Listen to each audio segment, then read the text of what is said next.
Na manhã seguinte, Abraão pegou alguns pães e uma vasilha de couro cheia d'água, entregou-os a Agar e, tendo-os colocado nos ombros dela, despediu-a com o menino. Ela se pôs a caminho e ficou vagando pelo deserto de Berseba. Quando acabou a água da vasilha, ela deixou o menino debaixo de um arbusto e foi sentar-se perto dali, à distância de um tiro de flecha, porque pensou: não posso ver o menino morrer. Sentada ali perto, começou a chorar. Deus ouviu o choro do menino, e o anjo de Deus do céu clamou: Agar. Olha, chamou Agar e lhe disse: o que a aflige, Agar? Não tenha medo. Deus ouviu o menino chorar, lá onde você o deixou. Levante o menino e tome-o pela mão, porque dele farei um grande povo. Então Deus lhe abriu os olhos e ela viu uma fonte. Foi até lá, encheu de água a vasilha e deu de beber ao menino. Somente até aqui, vamos sentar, muito obrigado. Você pode dizer glória a Jesus? Mas está tão fraquinho, diga glória a Jesus. Isso, que bom, que o Senhor nosso Deus nunca nos deixe faltar a sua santa palavra. Amados, hoje, quando eu meditava na Bíblia Sagrada, me deparei com esse texto muito conhecido, essa história bastante conhecida no meio evangélico, e você que já está há algum tempo na igreja, já ouviu a história que relata esses acontecimentos que citamos, quando uma mulher chamada Agar é colocada para fora da sua casa, para fora da sua tenda, naquela época, pelo seu próprio patrão. E isso parece um ato discriminatório, um ato de violência, um ato de injustiça, e até posso pensar que esse tipo de análise, esse tipo de conclusão passou pela mente de Agar, porque afinal de contas, quem foi Agar? Agar era uma mulher criada, uma mulher serviçal, uma mulher que hoje nós chamaríamos de funcionária, de um homem chamado Abraão. Ela era uma serva de Abraão, assim como Abraão tinha diversos outros servos. Abraão não era uma pessoa pobre. Para os padrões da época, para os padrões da vida nos dias que Abraão viveu, ele era um homem de posses, ele era um homem que tinha condições econômicas satisfatórias, pois naquele tempo não se media a quantidade de riqueza pelo dinheiro que se tinha depositado no banco, ou pelo número de moedas de ouro que se carregava, mas sim pela sua estrutura, a estrutura que tinha no local onde ele vivia. Então ele tinha várias tendas, ele tinha vários empregados, ele tinha bastante animais, vários animais. Então ele era uma pessoa de posses razoáveis. Ainda passou um período do tempo, quando ele veio lá de Ur dos Caldeus para Canaã, ele ainda foi para o Egito, e ali ele comercializou, aferiu mais riqueza. Então era um homem de condições econômicas satisfatórias. E essa mulher era uma das suas empregadas, uma das suas servas. E como toda serva, pelo menos a Bíblia não diz em momento algum que ela desabonava a imagem do seu patrão, do seu senhor, que era Abraão. Então era uma boa serva. E Abraão e a sua esposa Sara com certeza diziam a essa mulher: faça isso, faça aquilo, olha, chegou a hora de arrumar a tenda, olha, dá uma lavadinha na roupa, olha, limpa aí, varre a areia que tá na nossa tenda. Varrer areia no deserto deve ser um trabalho impossível, né? Que nunca para de varrer. Ou seja, Agar estava lá e era serviçal, e era uma pessoa boa ao seu patrão. E chega um determinado dia, Agar é surpreendida com um pedido da sua patroa, que era Sara, que poderia pedir tudo isso que eu disse a vocês. Mas Sara chega a Agar e diz: olha, você é minha serva e eu quero te pedir um favor, quero que você faça algo por mim. Pois não, minha senhora, o que a senhora quer que eu faça? Quer que eu prepare um quibe, uma esfirra, uma comidinha árabe? Não, eu quero pedir para você que você se deite com meu esposo, coabite com ele e dê a ele um filho. Que pedido estranho! Como é que a patroa chega para sua funcionária, sua serva, e diz: olha, deita com o meu marido? Para nós, na nossa cultura ocidental, século 21, positivista, totalmente estranho.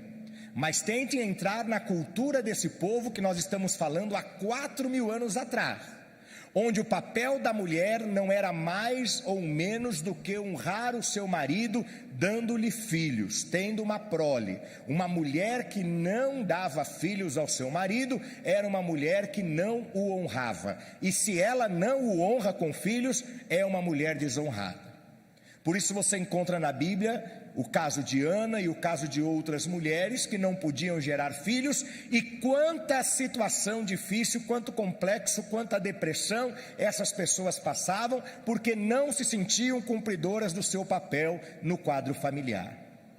E Agar, ouvindo, recebendo esta ordem da sua patroa, Sara, ela não hesitou, ela não recusou. Acredito até que talvez pode ter sido de uma forma meio que desagradável, mas ela atendeu.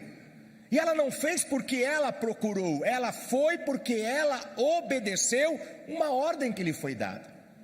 Agar então engravida, tem um filho com Abraão, e o seu filho é Ismael, que é o primeiro filho de Abraão, depois vem Isaque. E este filho vai crescendo juntamente ali com a família. Depois Deus cumpre a sua promessa, abre a madre de Sara e lhe dá o filho Isaque, o filho da promessa. E Abraão passa então a conviver com a sua esposa Sara, com a sua serva Agar, mãe do seu filho Ismael, com seus 2 filhos e com as demais pessoas que viviam com ele ali naquela pequena aldeia onde ele vivia. E nós vemos que em determinado instante, o texto sagrado nos fala que havia conflito entre o filho maior e o filho menor, entre Ismael, filho de Agar, e Isaque, filho de Sara. E quem tem mais de um filho, talvez viva essa experiência, ou quem tem mais irmãos, tenha vivido essa experiência, que normalmente quem é mais velho se aproveita daquele que é mais novo. Se aproveita porque manda fazer as tarefas, se aproveita porque dá ordens. Não é verdade isso? Estão falando aqui que não é verdade. Tem 2 lados aqui. A mais velha diz que não é verdade, a mais nova diz que é. Mas você conhece como é a sua história. E entre esses 2 irmãos, com esse conflito, isso incomoda o coração de Sara. Sara que pediu para que Agar deitasse com seu esposo, Sara que pediu para que Agar tivesse um filho com ele, e se agora existe Ismael, é por causa do pedido de Sara, e Agar não tinha culpa nenhuma nisso, ela não pediu para ter essa história. Agar não pediu para um dia ter um filho com Abraão, não. A história dela foi escrita fora da sua vontade, fora do que ela previa. E de repente Sara faz um pedido a Abraão: mande essa mulher embora, não quero mais essa mulher nas nossas tendas, não quero essa mulher mais morando conosco. E talvez Abraão contra-argumentou com Sara e falou: mas Sara, lembre-se que além dela tem um menino, o menino é meu filho. Como é que eu vou lançar os 2 no meio do deserto? Colocar pessoas no meio do deserto é declarar a eles a morte. E Sara foi contundente, Sara foi teimosa, Sara foi rude e disse: não quero saber, pode colocar eles para fora. E Abraão ora a Deus, e Deus dá a Abraão a autorização, dizendo: pode fazer. E por que Deus falou pode fazer? Porque eu quero falar para você o que a palavra de Deus tocou no meu coração nesta noite. Quando nós perguntamos: e agora, como será? Deus toma providência na nossa história. Porque quando Agar recebe a notícia de Abraão, eu tenho a certeza que a pergunta que ela fez foi essa: e agora? E agora? Eu não vou ter mais onde morar, eu não vou ter mais comida, eu não vou ter mais alimento, eu não sei qual vai ser o meu futuro. Além disso, ainda tenho um menino, ainda tenho uma criança comigo. Onde eu vou morar? O que eu vou comer? Estou no meio do deserto, vou morrer à míngua, não tenho água. E quando eles saíram, Agar e Ismael, Abraão ainda deu a eles um pouco de comida e um pouco de água. Mas todo mundo sabe que água um dia acaba, comida um dia acaba, e depois de alguns dias acabou todo o suprimento. E mais uma vez Agar pergunta: e agora?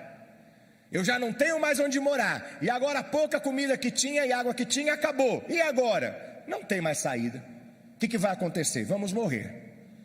Agar então vai a um lugar, deixa o menino debaixo de um arbusto, se afasta a uma distância de um tiro de flecha, algo que seja 50 metros, um pouquinho mais ou menos do que isso, e ela fica ali chorando porque ela não quer ver a morte do menino. O que Sara tinha certeza? Sara tinha certeza que era o fim.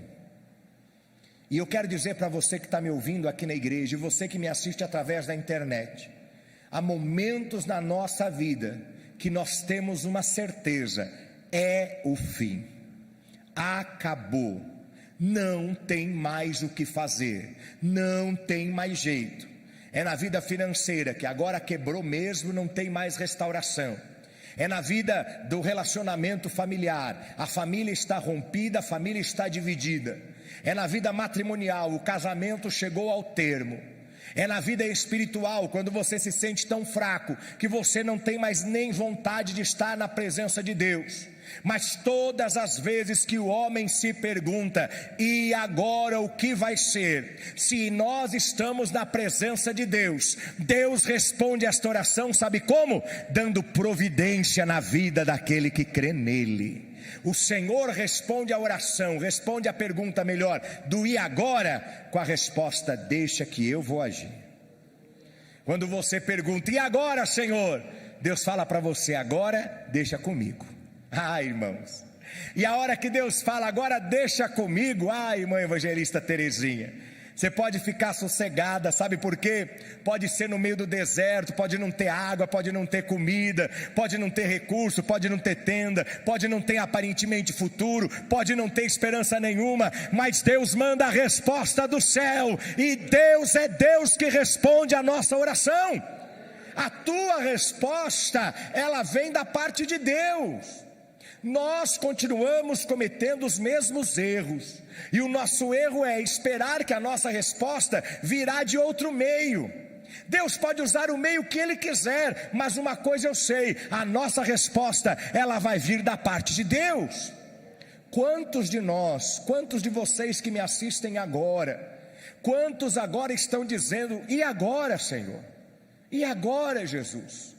Quantos hoje ou nessa semana tiveram uma conversa familiar, o marido se sentou com a esposa, a família se reuniu, e o comentário, a pergunta foi essa: e agora? E agora diante desse problema? E agora diante dessa dificuldade? E agora que acabaram os recursos? E agora que o emprego acabou porque você foi mandado embora, alguém da família foi mandado embora? E agora que não tem mais condições? E agora que nós tivemos esse diagnóstico tão preocupante da nossa saúde? Eu quero te lembrar, os momentos que Agar perguntou: e agora, Senhor? Foram respondidos através da oração do menino, porque o menino clamou, Deus ouviu, e do céu vem rompendo as nuvens, vem rompendo todo o firmamento, a resposta de Deus na forma de um anjo, dizendo: Agar, pare de chorar, porque Deus ouviu a oração que foi feita, e Ele não vai deixar por menos. Irmãos, faço uma pergunta simples para você: você acha que se o inimigo investir fortemente com você, que Deus vai agir de uma forma muito simples para que o inimigo tenha mais força que Deus? Deus não vai deixar por menos. Deus não vai deixar por menos. Se aconteceu uma injustiça com Agar, se você quer ver assim, ou se ela via assim: eu fui injustiçada, agora eu estou no meio do deserto, me lançaram para fora, eu não fiz nada para merecer, e agora vou morrer aqui eu e o menino, e agora o que vai ser de mim? E agora o que vai ser da nossa vida? E agora o que vai ser das coisas? Enquanto isso o menino estava lá. A Bíblia não disse nessa época ele tinha 10, 12, 15, 8 anos, não diz, mas sim que ele tinha plena consciência de orar, porque ele aprendeu isso na casa, ele aprendeu isso com o seu pai Abraão. E aqui vale um parênteses, é muito importante você, pai, mãe, vô, avó, responsável por crianças, é muito importante que você dê o exemplo. Os seus filhos, os seus netos precisam ver você orando. Os seus filhos, os seus netos precisam ver você jejuando. Os seus filhos, os seus netos precisam ver você lendo a Bíblia, porque é assim que eles vão aprender também a fazer a mesma coisa. Como este menino Ismael aprendeu com Abraão, e eu não sei que oração que ele fez, porque a Bíblia não revela, mas imagino que na simplicidade da sua infância, ou da sua pré-adolescência, ele disse: olha Deus, eu não sei orar muito bem, mas eu já vi meu pai orando, e meu pai falou que lá no passado, quando ele obedeceu a você, você mandou o anjo do céu, ele não teve que fazer nada demais, mas o Senhor respondeu a sua oração. Da mesma forma, eu quero pedir que o Senhor me responda. O meu pai saiu de Ur e veio para cá, acreditando na tua promessa. Eu saí da casa de meu pai, estou no meio do deserto, mas eu também acredito na sua promessa. E sabe o que aconteceu? A resposta veio de Deus. A resposta veio do céu, rompendo o firmamento. E eu quero que hoje você tenha esta convicção. A você que tem se perguntado: e agora? E agora? O que vai ser agora? Eu vejo situações, por exemplo, que acontecem perdas de entes queridos, e eu tenho certeza que é frustrante, como que eu posso dizer, é profunda a dor, é avassaladora a dor de um ente querido, de um pai, de uma mãe, de um filho, de um esposo, de uma esposa. Eu sei que isso é muito difícil, e nesses momentos também a gente pergunta: e agora? Como vai ser? Eu quero que você saiba de uma coisa: ainda que venha a perda dentro da tua casa, continue acreditando em Deus, porque a tua provisão e resposta vai vir do céu, como veio a resposta para Ismael.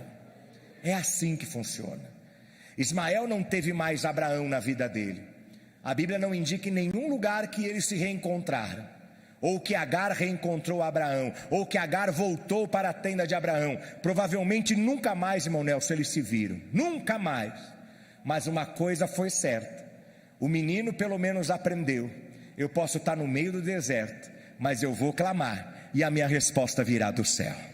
Guarde isso, você pode estar no meio do deserto, clame, porque a tua resposta virá do céu. Quando você pensar e perguntar: e agora, Jesus? A tua resposta será essa. Lembre-se, Agar também perguntou: e agora? Não tenho casa, estou no meio do deserto, não tenho comida, meu filho vai morrer e eu também. Que esperança existe nisso? Mas o menino fez a coisa certa, ele orou, e a resposta veio do céu. Hoje eu quero deixar para você esta palavra da parte de Deus. Na hora que você estiver no deserto, sem esperança, e perguntar: e agora o que vai ser? A tua resposta virá do céu, em nome do Senhor Jesus Cristo. Tenha essa confiança, porque o nosso Deus, Ele vai agir em todos nós. Aplauda ao Senhor e a palavra de Deus para nós nesta noite.